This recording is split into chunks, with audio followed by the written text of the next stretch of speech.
پاکستان کے 2 جھنڈے لہرائے گئے، ایک کراچی میں ایک ڈھاکہ میں۔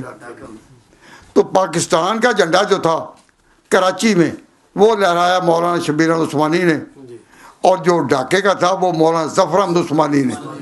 اگر قائد اعظم کا عقیدہ ہوتا فرقہ بندی پر تو کہتے کہ پاکستان میں دیوبندی اور بریلوی دونوں ہیں، اگر یہاں دیوبندی لہرا رہا ہے تو وہاں بریلوی لہرائے، لیکن انہوں نے وہاں بھی دیوبندی کو بھیجا لوگوں کو بتانے کے لیے کہ پاکستان تبھی رہ سکتا ہے کہ اس کی دینی قیادت دیوبند کے پاس ہو۔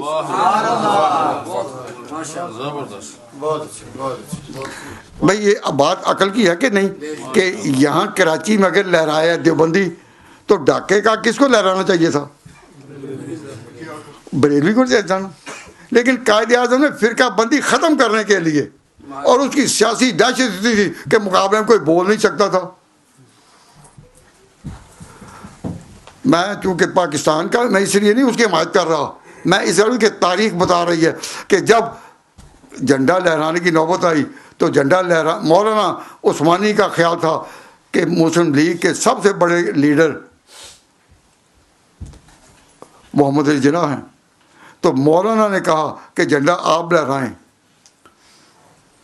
تو قائد اعظم نے نہیں ان کو کہا کہ آپ لہرائیں، نہ انہوں نے کہا آپ لہرائیں، تو قائد اعظم کے دروازے کو قائد اعظم نے مولانا کہا یہ آپ کا حق ہے۔ تاریخ نے یہ الفاظ محفوظ کر لیے، ریکارڈ میں ہے کہ یہ آپ کا حق ہے۔ ہمارے طالب علموں نے ہم سے پوچھا کہ جی حق کیسے بن گیا، تو میں نے کہا کہ اصل بات یہ ہے کہ Quaid Azam he was an eminent scholar of Islamic studies and he know all these depths of history۔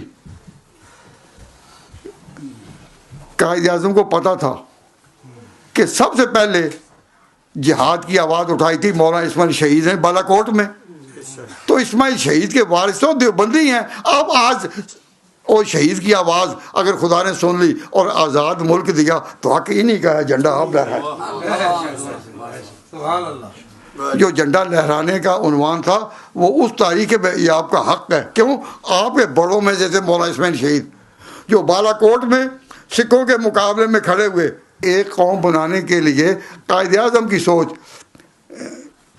Quaid Azam اپنے وقت کے اعتبار سے ساری باتوں کو جانتے تھے، سمجھے۔ انہوں نے اس کا اپنا فیصلہ یہ تھا کہ جہاں یہ مختلف طبقوں کے لوگ ہوں وہاں دینی قیادت تبھی چل سکے گی اور دین تبھی چل سکے گا کہ اس کا قیادت اور امامت دیوبند کے پاس ہو۔ انہوں نے مولانا شبیر احمد عثمانی کو آگے کر دیا۔ یہ کس کی سوچ ہے؟ تو قائد اعظم نے پاکستان کی دینی قیادت میں کس کو آگے کیا؟ اور نہیں یاد رہتا تو اتنا ہی پوچھو قائد اعظم کا جنازہ کس نے پڑھایا؟ تو پاکستان کا جھنڈا کس نے لہرایا؟